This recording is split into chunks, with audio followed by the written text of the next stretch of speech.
Radio Sucesos 101.7 FM presenta su noticiero Sucesos con Milton Pérez y Verónica Larrea. Un periodismo libre para una democracia plena. Los hechos y las opiniones de los sucesos que marcan nuestro tiempo.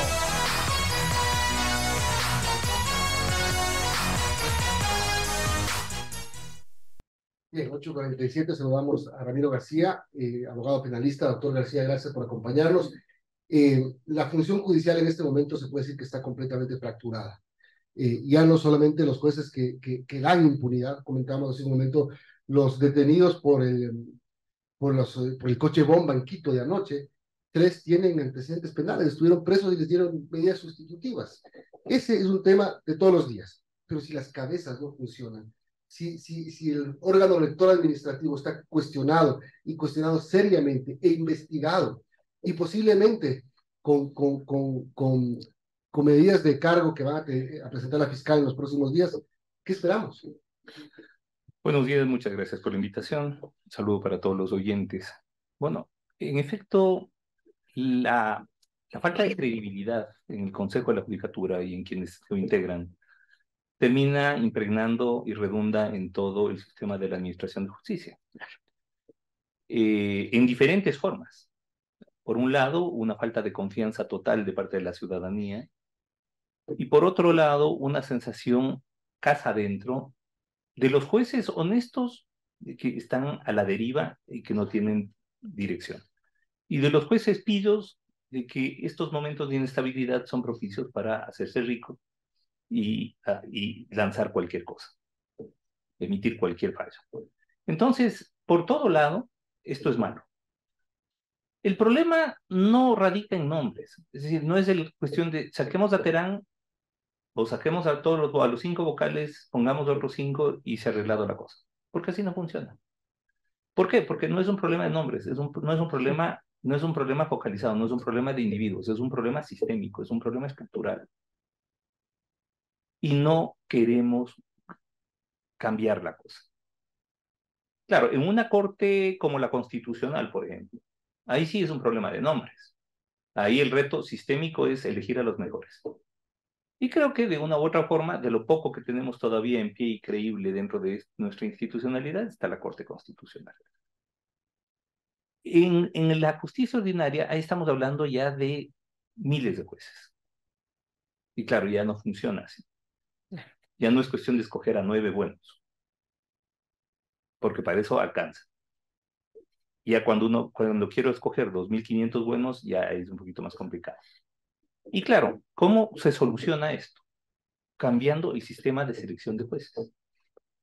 En el Ecuador, para ser juez de Corte Nacional, es suficiente con inscribirse y someterse a un proceso de selección de más o menos 6 meses.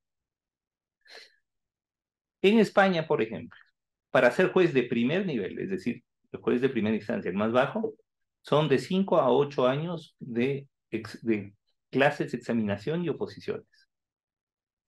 Entonces, claro, por un lado, de esa forma, España garantiza que los mejores, que lleguen los mejores, los que tengan además vocación judicial, los que quieran ser parte, no los que les fue mal en el ejercicio profesional y ven en la administración de justicia una forma de supervivencia o peor todavía de enriquecimiento.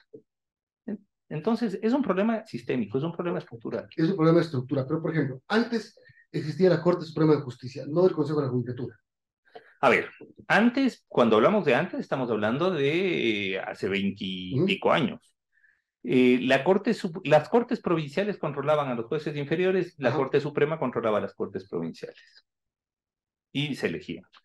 Era un desastre. O sea, el problema no es, insisto, el problema no es volver al pasado, eliminar el Consejo de la Judicatura y volver a dejar que los jueces se autorregulen, porque eso es funesto, sino, primero que nada, elegir un buen Consejo de la Judicatura y cambiar el modelo de gestión. Es fundamental. ¿Qué falla en el modelo de gestión de la Judicatura? Insisto, primero, no existe un proceso de selección de jueces adecuado. Segundo, no existe un proceso de evaluación permanente adecuado. Un juez que no es evaluado, en este momento, los jueces van van más de 10 años sin evaluación. Ok, estamos Entonces, ¿qué hablando, quiere decir eso? Que hacen lo que les da la gana. claro, estamos hablando de la falta de evaluación y del sistema equivocado de selección de jueces. Pero vamos más arriba, la elección de los que eligen los jueces, es decir, este órgano rector administrativo de la función Bueno, yo creo judicial. que en esto hay que hacer un mea culpa, o tienen que hacer un mea culpa todas las funciones del Estado. Porque todos, sin excepción, lo han tomado muy a la ligera el tema del Consejo de la Judicatura. ¿A quién mandamos al Consejo de la Judicatura? No, no es que mandamos a los mejores juristas, ni mucho menos, no. Mandemos al amigo acá, veamos, yo tengo un pana que es juez de corte provincial, entonces a ese lo ponemos. A este que fue funcionario de gobierno, mandemos de allá. Entonces, claro, bajo ese criterio, resulta que tenemos un Consejo de la Judicatura con juristas que llegaron en absoluto desconocimiento de la ciudadanía y que no tenían mayor relevancia de nada y que luego, pues, obviamente vieron que esto implica manejar un poder enorme. Es decir, se cuida mucho más un presidente de la República a quién elige ministro de Finanzas o a quién elige ministro de Gobierno que a quién manda de delegado al Consejo de la Judicatura. Recordemos que el señor Muñoz, Javier Muñoz, es delegado de la presidencia de la República, no de este presidente, del anterior, de Moreno, Y pero es cuando, delegado de la presidencia de la y República. cuando Lazo le dijo, ya no confío en ti, renuncia, el otro le dijo, no, mejor renuncie usted, presidente. Y va a Ah, terminar yéndose pero primero Lazo que que Muñoz. Muñoz. Y Fiscalía General delega a la doctora Maribel Barreno, que era jueza, creo que en Pastaza, era fiscal, perdón, Pastaza me parece. O sea, ese es el nivel, ¿no? Mandemos ahí, sí, tengo una amiga que Pastaza que nos puede ayudar. Que ni siquiera era fiscal provincial, era fiscal de primer nivel. Y eso es lo que tenemos ahora en el Consejo de la Judicatura. Entonces, a ver, evidentemente, si escogemos a los peorcitos, vamos a tener un nivel de última del Consejo de la Judicatura. Ahora, Entonces, ese mínimo, por eso decía, es necesario llegar a mínimos democráticos, ¿no? A ver, presidente, usted mande a alguien, sí, a quien crea de su confianza, lo que quiera, pero que debe tener estos mínimos requisitos. No solamente los que dice la ley, ¿verdad? ¿Qué tanto conoce usted de su trayectoria? ¿Se puede garantizar su probidad? ¿Es una persona que tiene experiencia judicial o que ha tenido una experiencia litigante y prestante importante? ¿O simplemente es un panita que por ahí asomó y usted dice, bueno, mandemos nomás? No. ahora, hablemos de los nombres de los que han gobernado la judicatura desde hace algunos años. Gustavo Yalc, Mm. cuestionado. Antes o después tuvo este señor correísta que estuvo metido en un problema, creo que fue el primero. Claro, se me va Y se fue me va el- el nombre, sí. Ya, también vino el Consejo de la Judicatura Temporal, encabezado por Marcelo Merlo Jaramillo, ¿Mm? cuestionado, problemas. La doctora que se fue, Maldonado, María del Carmen Maldonado, cuestionada también. El relajo que hubo con Fausto Murillo, que la reemplazó durante más de un año de manera temporal. Y ahora, Terán. Bueno, y creo que de todos esos malos momentos, que todos han sido malos momentos, este de largo resulta el peor. O sea, hoy por hoy resulta el peor. Y cada remedio ha sido peor que la enfermedad previa, ¿no? Así ¿Deberían que renunciar ellos? Así como se los ha pedido no solamente la Corte, yo sino creo que, gremios de yo creo que abogados. es un clamor ciudadano. Yo creo que toda la ciudadanía les está exigiendo que renuncien. Ok, digamos que Hoy, se van a negar. hoy veía una caricatura de Bonil que me pareció tan gráfica, ¿no? Donde, claro, Wilman Terán parado en un islote y desnudo, totalmente abandonado y aislado. Y yo creo que es muy gráfico eso lo que está pasando. No hay nadie en sus cabales que se le ocurra decir que ha hecho una buena gestión o que defiende la gestión de él, excepto el community manager del Consejo de la Judicatura, ¿no? Y él mismo que dice que según él, pues lo que pasa es que le persiguen por haber enfrentado a la corrupción. No, se le persigue por inepto. O sea, no, y no es que se le persigue. A él comete delitos. Ojo, la resolución de destitución del juez Walter Macías, por un lado, puede conllevar obstrucción a la justicia, y entiendo que la fiscal ya ha solicitado día y hora para iniciar la instrucción fiscal. Y por otro lado, claramente desde mi punto de vista, implica falsedad de documento público. Artículo 328 del Código Orgánico Integral Penal. ¿Por qué? Porque en esta resolución se hace constar que la decisión se ha tomado 2 votos contra 1. Es de 3 asistentes. Pues resulta que la fiscal les allana, coge el video, se publica inclusive el video, y resulta que aparece que no eran 2 contra 1, sino que estaban los 5. Entonces fue 2 contra 3, no podían haberle destituido. Sin embargo, emitieron la resolución haciendo constar hechos falsos, que eran 2 contra 1. Con un razonamiento básico, además. Como no estaban los 5, quedamos 3, y de 3 la mayoría es 2, entonces hay mayoría. Cuando el propio Código Orgánico de la Función Judicial establece claramente que para la destitución de un funcionario judicial es necesario que exista el voto conforme de la mayoría de los integrantes, no de los asistentes, de los integrantes. 8:58, estamos conversando con Ramiro García Falconi, abogado penalista. Bueno, mira, en esta polémica, ¿qué debería hacerse? Porque, bueno, si no renuncian los miembros de la judicatura, Y no van a renunciar, porque para eso, difícil que renuncien. para eso se necesita ética y se necesita un mínimo de vergüenza. ¿Cómo solucionar esto? A ver, yo creo que, por un lado, la vía penal va a ser lo suyo, y no, la vía penal nunca es una solución para temas políticos. La vía penal puede tomar mucho tiempo. Pero la vía penal, por la fiscalía. O sea, por el tema de la obstrucción a la justicia. Obstrucción a la justicia. Ahí no está metido Murillo. Y falsedad de documento público. Ahí está Terán y Muñoz. Yo mismo, en 1 hora y piquito, voy a estar en Fiscalía General presentando la denuncia correspondiente por falsedad de documento público. O sea, la vía penal es, por el momento, la única posible salida. La otra la otra es, por supuesto, la vía política, y para eso está la capacidad de fiscalización de la Asamblea. Pero no hay Asamblea. A ver, pero ya mismo, yo espero... Ya mismo hay que van con una agenda que parece que encabeza la fiscal general. Bueno, habría que ver de qué lado está la correlación de fuerzas, ¿no? Porque si bien el correísmo tiene 50 votos, habría que ver qué partido o movimiento político quiere hacerse el harakiri prestándose para esa agenda política, que básicamente es la de persigamos a la fiscal porque ella fue la que procesó penalmente a Correa. Entonces, sí, habría que ver si es que hay otra bancada o grupo de legisladores que esté dispuesto a hacerle la segunda voz, como en su momento lo hizo el Partido Social Cristiano, y que pagó un coste político enorme. De hecho, todos los que aparecían como actores de este pacto entre el correísmo y el Partido Social Cristiano ni siquiera pudieron ganar en sus propias circunscripciones electorales. Fue un papelón, en el caso de Esteban Torres, por ejemplo. Luis Almeida, después de haber sido como 10 veces asambleísta, la pierde. El señor Saquicela, después de haber sido presidente de la Asamblea, no puede ganar en Cañar. Entonces, bueno, después de haber sido 2 veces alcalde de Azogues, es decir, porque no es que era un completo desconocido.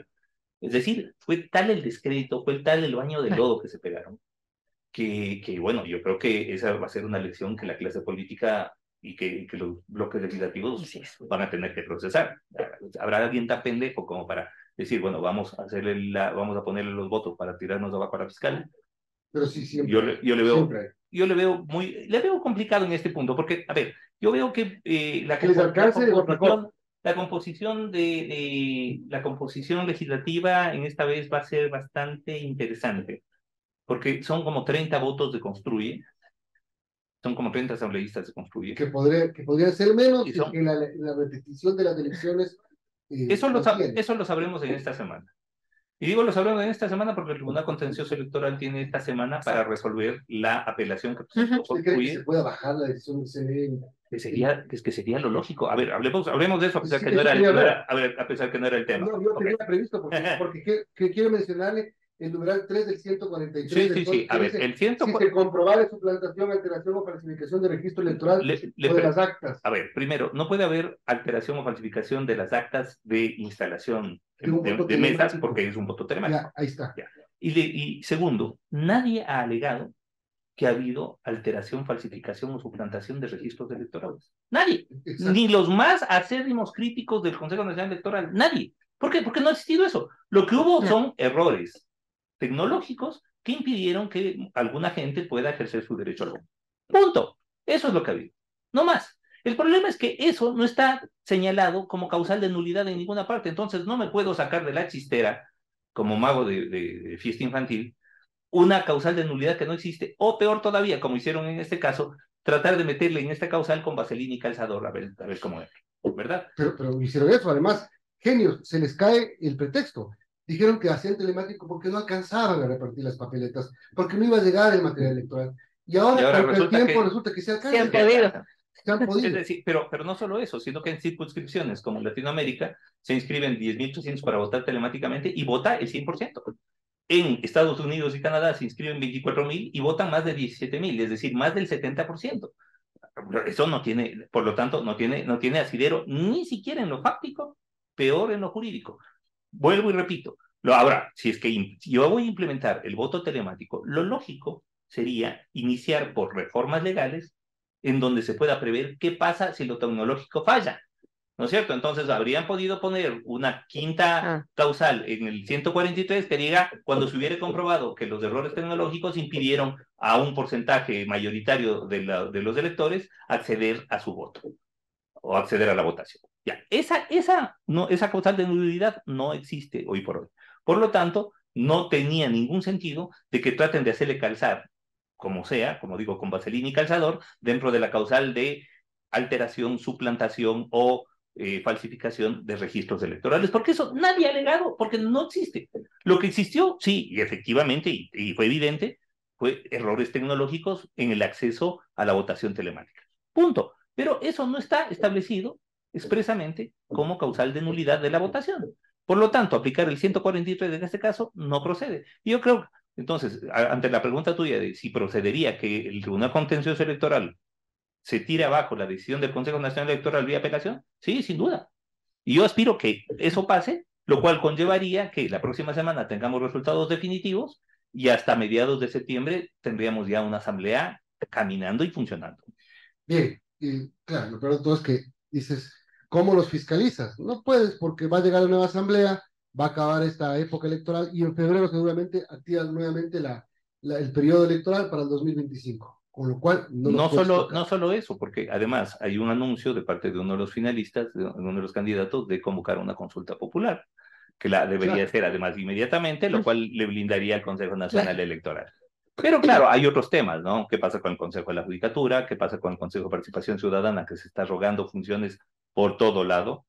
Aceptaron la renuncia a un vocal alterno del Consejo de la Judicatura cuando no lo podían hacer, e inclusive han implementado ya un proceso de designación de nuevo vocal en base de esta renuncia ilegalmente aceptada. Eso no lo podían hacer.